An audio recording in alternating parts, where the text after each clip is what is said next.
وتعاونوا على البر والتقوى ولا تعاونوا على الإثم والعدوان.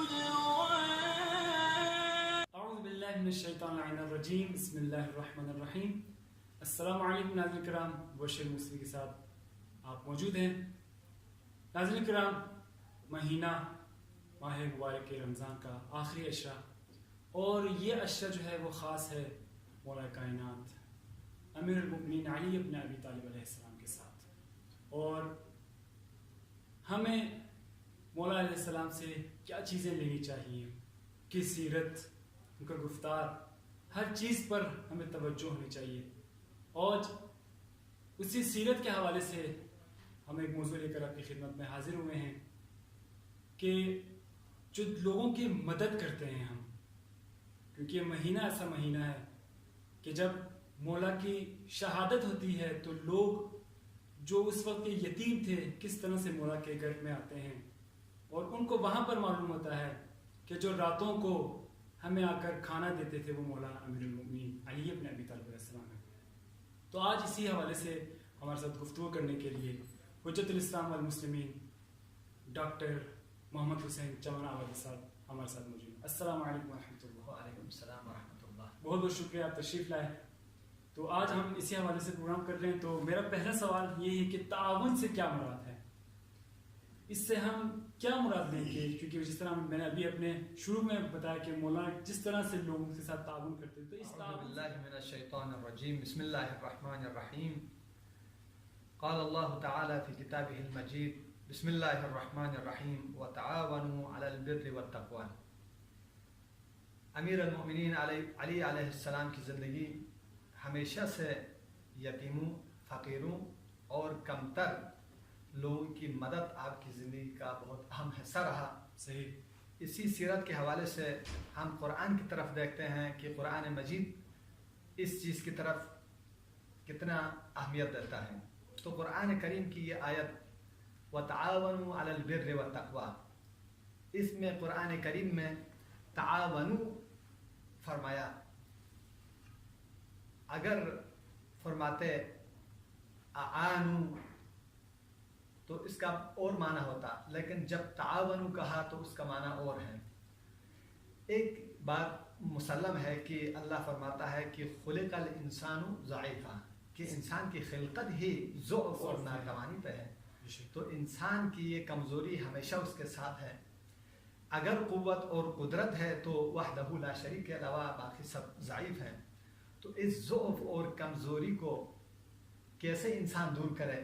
انسان اس دنیاوی زندگی میں ایک اجتماعی زندگی گزارتا ہے، تو ہمیشہ ایک مشکل کا سامنا ہر انسان نے، ہر ایک مشکل کے سامنے اس کی ضعف اور ناتوانی ظاہر ہوتی ہے. تو اس ضعف کو اللہ نے فرمایا کہ اپنے ضعف، انسان جو ضعیف ہے ہر کام میں اس کو مشکلات پیش آتی ہیں، تو اس مشکل کو حل کرنے کے لیے اللہ نے یہ حکم دیا کہ تعاونوا علی البر والتقوی، کہ اس میں یہ مشارکت پائی جاتا ہے. اعانہ اگر کہتا تو یہ یک طرفہ ہوتا، ایک طرف سے کہ مدد کرو، ایک طرف ہمیشہ مدد لینے والا ہوتا اور ایک طرف سے مدد کرنے والا ہے. لیکن اللہ فرماتا ہے کہ تعاونوا ہے، یہ ہے کہ دونوں طرف سے. ہاں، کہ کبھی ایسا نہیں ہوا کہ ایک انسان ہمیشہ سے مدد کرتا رہے اور خود بے نیاز ہو. بے نیاز تو اللہ کی ذات ہے، ہر انسان محتاج ہے. تو ایک حیثیت سے، ایک بعد سے ممکن ہے انسان بے نیاز ہو، لیکن ایک بعد کے اعتبار سے انسان ضعیف ہے اور کمزور ہے، وہ ہمیشہ دوسرے کا محتاج ہے. اگر آج ہم دیکھتے ہیں کہ مالدار لوگ جن کے پاس پیسے ہیں، جن کے پاس قدرت ہیں، وہ ایک طرف سے ہم دیکھتے ہیں کہ وہ ایک لحاظ سے بے نیاز ہے، ان کے پاس پیسے ہیں سب کچھ دنیا کی، ہاں، لیکن ایک طرف سے دیکھتے ہیں تو وہ ضعیف لوگ ہیں. وہ اپنے مال کو بچانے میں دوسروں کا محتاج ہے. جب تک وہ دوسرے شخص اس کے مال کی حفاظت نہ کرے تو وہ بے نیاز نہیں ہو سکتا. ایک طرف سے وہ بے نیاز ہے لیکن دوسری حیثیت سے، ایک جنبے کے اعتبار سے وہ ضعیف ہے. تو اللہ نے فرمایا کہ اے انسانوں کی تمہارے ضعف اور کمزوری کو ایک دوسرے کے ساتھ مل کر حل کیا کرو. اور جو شخص مدد کرتا ہے تو سمجھے وہ انسانیت کے معراج پر ہے. چونکہ امیر المؤمنین علیہ السلام کی یہ سیرت ہے کہ ہمیشہ سے دوسروں کی مدد کرنا، اور مدد اس کی کرتے ہیں جو محتاج ہو، اس کو جس چیز کی ضرورت ہو. تو تعاون کی کئی قسمیں ہو سکتی ہیں. تعاون اجتماعی بھی ہو سکتی ہے اور اسی طرح سے انفرادی. اور اسی طرح سے اجتماعی معنوی اعتبار سے انسان محتاج ہو، اور ممکن ہے انسان مادی اعتبار سے محتاج ہو. لہذا تعاون کی مختلف جہتیں ہیں. ایک لحاظ سے دیکھیں کہ مادی اعتبار سے انسان کبھی محتاج ہوتا ہے، جس کے پاس مثلا کھانے پینے کے لیے چیزیں نہیں ہیں، یا رہنے کے لیے رہن سہن کے لیے جگہ نہیں ہے، یا پہننے کے لیے لباس نہیں ہے، تو وہاں پر مدد کرنی چاہیے. وہاں پر تعاون، جن کے پاس یہ چیزیں ہیں وہ صرف اپنے آپ کو نہ دیکھیں، بلکہ سیرت امیر المومنین یہ ہے کہ امیر المومنین کی سیرت یہ ہے کہ اپنے پاس اگر کمتر ہو، خود محتاج ہو، لیکن پھر بھی دوسروں کو، اس کو کہتے ہیں ایثار اور قربانی دینا. یہ امیر المومنین کی صفات میں سے ہیں. ہم ان کی زندگی کی طرح بالکل 100% عمل تو نہیں کر سکتے، لیکن ان کی شبیہ بن سکتے ہیں. وہ اگر اللہ کے اس قانون پر 100% عمل کرتے ہیں تو ہم ان میں سے 50%، 20% تو عمل کر سکتے ہیں. اگر ایسا بھی نہ ہو، صرف اپنی ذات اور ہر چیز کو اپنی طرف دیکھیں ہمیشہ، اور مال بناتے جائیں، دنیا جمع کرتے جائیں، تو یہ سمجھیں کہ وہ انسان نہیں ہے، بلکہ اس کے اندر حیوانیت کی صفات پائی جاتی ہے.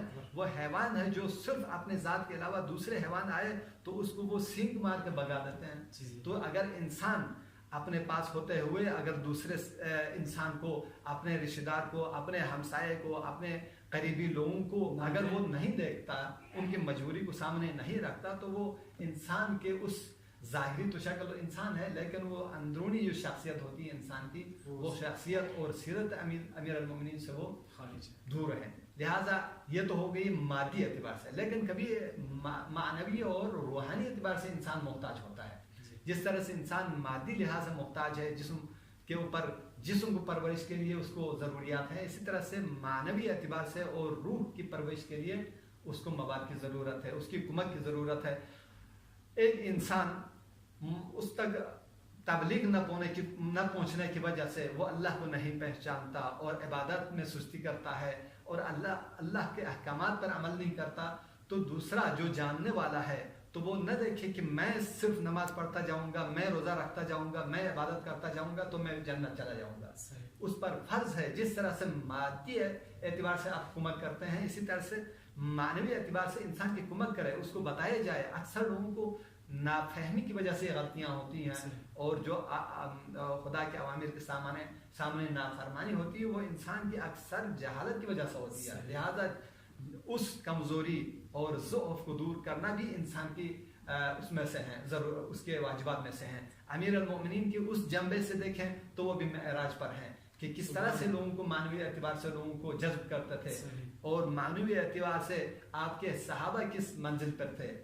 یہ تو واقعہ آپ کو معروف ہے اور کتابوں میں ذکر ہے کہ مالک اشتر پر کسی نے جب گونسا مارا اور بازار میں گرایا گیا، تو اگر ہم اور آپ ہوتے تو ہم اسی وقت اس کو اٹھا کے ادھر 10 اور ٹھوڈے اس کو مارتا. لیکن وہاں پہ کیا ہوتے ہیں، چونکہ علی کے پرورش یافتہ ہیں تو وہ ادھر سے سر نیچے کر کے چلتے ہیں. اور وہ شخص دوسرے جو ساتھ بیٹھے تھے انہوں نے کہا کہ تمہیں پتہ نہیں یہ کون ہے؟ یہ امیر المومنین کے آرمی چیف ہیں، اسی دور کے الفاظ میں کہ فوج کے کمانڈر ہیں، آپ نے اس کے ساتھ گستاخی کی ہے.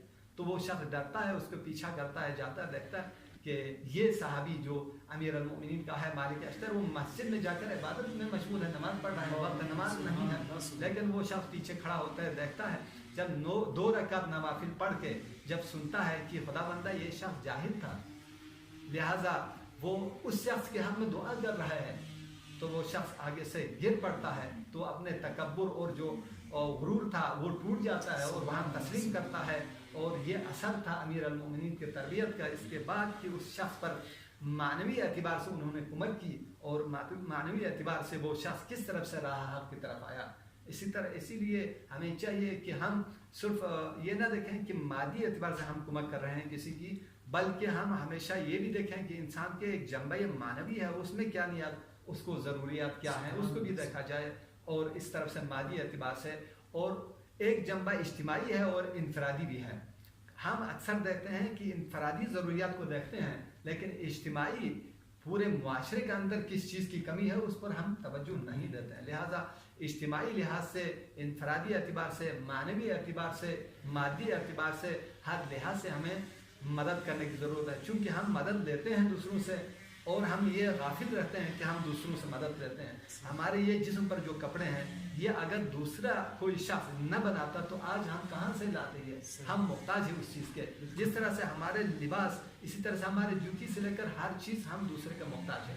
گھر بنانا ہے تو وہ بھی دوسرے کا محتاج ہے. کوئی بھی چیز لیتا ہے، کوئی ایک شخص تو یہ نہیں بنا سکتا. ہر چیز میں ایک دوسرے کے ساتھ تعاون کی ضرورت ہے. لہٰذا قرآن نے فرمایا تعاونوا علی البر والتقوی. شرط یہ ہے کہ تعاون ہمیشہ نیکی اور تقوی سے ہو. بہت بہت شکریہ.